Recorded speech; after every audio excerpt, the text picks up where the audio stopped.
El objetivo de la sesión es que el estudiante analice distribuciones de frecuencia de una variable cuantitativa continua, representándolas mediante tablas y gráficos pertinentes e interprete sus principales características en un contexto aplicado. ¿Alguna vez, al ver una montaña de números, hemos pensado, ¿es imposible sacar algo en claro de aquí? Pues bien, hoy vamos a descubrir el método exacto para convertir ese caos en una historia nítida que se entienda.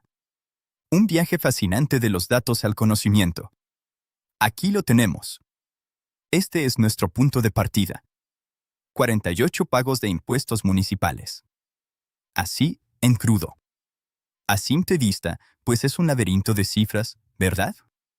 Es que es imposible saber si se paga mucho, poco, dónde se agrupa la gente. Imposible responder a esas preguntas así, de golpe. Pero, para eso, estamos aquí. Para encontrar esas respuestas. Entonces, la gran pregunta es, ¿cómo le metemos mano a este desorden para que nos cuente algo? Pues la clave está en una herramienta estadística que es fundamental, la tabla de distribución de frecuencias. Ojo, que el nombre puede sonar un poco técnico, pero ya veremos que paso a paso la vamos a dominar por completo. Perfecto. Este es nuestro plan. Empezaremos con el desafío de los datos, luego nos meteremos con la tabla de frecuencias, veremos cómo se calcula todo lo necesario, cómo se construye y, para terminar, la parte más visual, cómo convertirlo todo en gráficos que hablan por sí solos. Venga, pues empezamos. Sección 1. El desafío de los datos. Partimos de aquí, de estos 48 datos en bruto, sin ningún tipo de orden. Nuestro primer objetivo es coger esta materia prima y empezar a darle forma. Pasamos a la segunda parte, la tabla de frecuencias, nuestra herramienta para poner orden. Y aquí está la solución.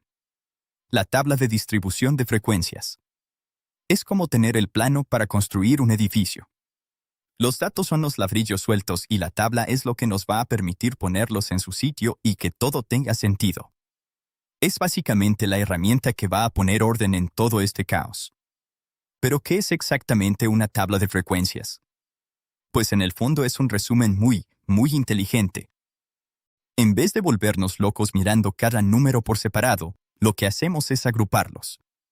Imaginen que creamos como unas cajas o intervalos y luego simplemente contamos cuántos números caen dentro de cada caja. Al hacer eso, ¡boom!, de repente aparecen patrones que antes era imposible ver.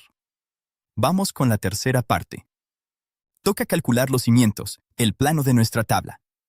¿Por qué antes de ponernos a construir necesitamos ese plano, no? Son 3 cálculos clave, muy sencillos, que van a definir toda la estructura de la tabla. Son, literalmente, los cimientos sobre los que vamos a construir todo lo demás. Primer paso. Calcular el rango.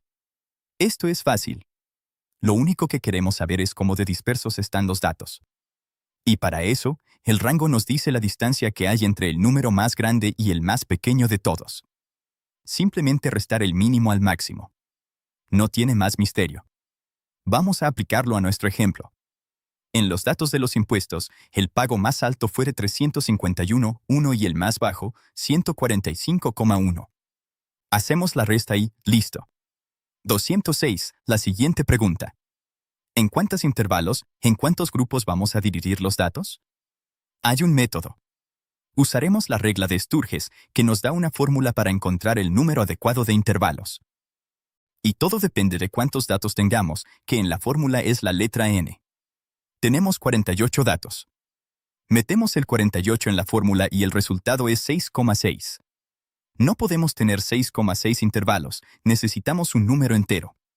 Así que lo redondeamos al más cercano, que es 7. Perfecto. Nuestra tabla tendrá 7 intervalos. Hago un paréntesis porque esto es importante. Un detalle para que todo salga bien. ¿Cómo redondear el ancho de los intervalos? La regla es sencilla.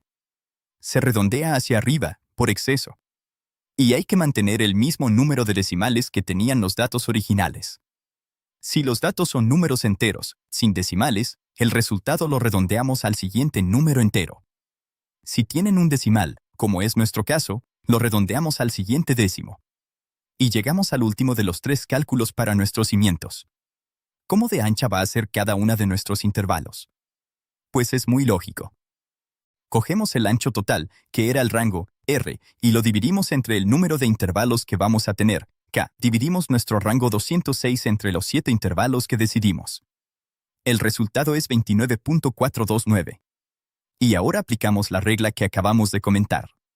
Como nuestros datos tenían un decimal, redondeamos por exceso al siguiente decimal, es decir, 29,5. Ya está. Pasamos a la cuarta parte. Ahora sí, a construir la tabla. A ensamblar las piezas. Ya tenemos los cálculos, esos cimientos de los que hablábamos, el rango, el número de intervalos y el ancho. Ahora toca montar nuestra tabla de frecuencias. La tabla que vamos a montar tiene varias columnas. Primero, los intervalos de clase, que son nuestras cajas. Luego, la marca de clase, que es el punto medio de cada intervalo. Y las frecuencias, que es donde está lo principal, nos dirán cuántos datos hay en cada intervalo, ya sea en número total, en porcentaje o como un total que se va acumulando. Aquí la tenemos. De ese caos de 48 números que teníamos al principio, ahora esto es orden. La mayoría de los pagos, 12 de ellos, ¿dónde están? Pues aquí, en este intervalo, entre 233,6 y 263,1. Es increíble, de repente los datos han empezado a hablar, ya nos cuentan una historia. Y llegamos a la última parte, la quinta, de los números a los gráficos, la recompensa visual. Porque, a ver, la tabla está genial, organiza todo de maravilla, pero una imagen a veces cuenta la historia de una forma mucho más directa, ¿verdad? Es el momento de visualizar los datos y ver la recompensa a todo este trabajo. El primero y el más famoso es el histograma. Esto es básicamente convertir nuestra tabla en un gráfico de barras. Cada barra representa uno de nuestros intervalos y la altura de la barra nos dice cuántos datos hay dentro. Y fíjate, es que se ve de un solo vistazo, hay un pico clarísimo en el centro.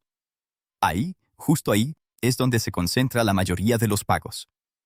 Luego tenemos el polígono de frecuencias, que nos da una visión un poco diferente. Imaginen que unimos con una línea el punto más alto de cada barra del histograma. Lo que obtenemos es el perfil, la forma de nuestra distribución de datos.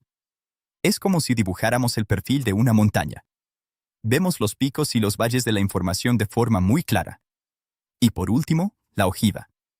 Esta es la gráfica de la frecuencia acumulada. ¿Es útil para responder preguntas del tipo ¿qué porcentaje de la gente pagó menos de 250?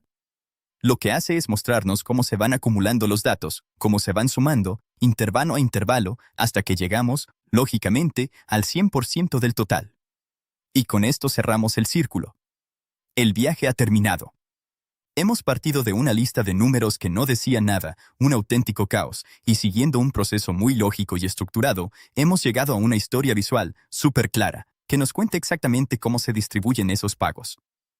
Hemos pasado, literalmente, del caos a la claridad. Así que la pregunta final queda ahí, flotando. Porque esta capacidad de coger datos en bruto y hacer que cuentan una historia que revelen patrones es una herramienta muy, muy potente. Solo hay que pensar en todos los números que nos rodean en el día a día. ¿Cuántas historias increíbles estarán ahí, escondidas, esperando a que alguien las descubra? Los temas de la sesión fueron tablas de distribución de frecuencias de variable continua y gráficos, como el histograma, el polígono de frecuencias y la ojiva. Ahora ya puedes revisar tu cuaderno de trabajo y la bibliografía. Nos vemos en la siguiente sesión.